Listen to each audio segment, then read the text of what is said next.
Hey guys, Dr. Kyle Buth here at Elevate Sports Performance and Chiropractic, and this is our second installment of exercises for your Office of Olympian program. So the first one, we're going to be looking at opening up the chest, but also activating some of the mid-back muscles to help open up our chest.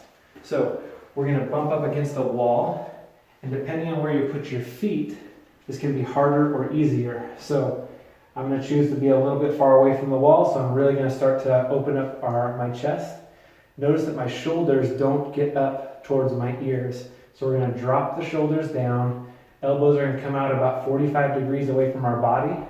And from here, we're going to push our elbows directly back into the wall and lift ourselves up off the wall. That should open up some of the front portion of the chest.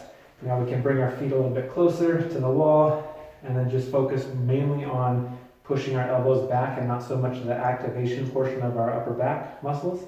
And that's going to, again, help open up some of the chest. After that, we can get into a chin tuck. So oftentimes we're at the computer and we can get really shortened upper neck muscles right into the base of the skull here. And that's what causes that pain that we were talking about in the emails.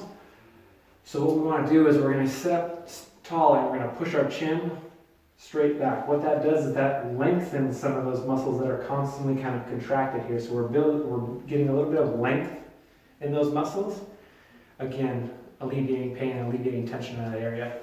Another one, so we're going to get into Brugger's position. It's kind of a funny name, but our thumbs are going to be pointed outwards.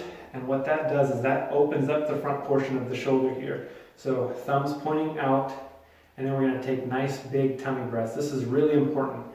The more that we take chest breaths, the more our neck is going to work and tighten up and cause our shoulder to kind of be in this position. So if we can open that up, take some nice big tummy breaths into the nose and out through the mouth, the more we can start relaxing some of that stuff and building some good movement patterns and breathing patterns. So we have one more installment of exercises next week, and then we'll get into how to implement some of these. But until then, get to practicing.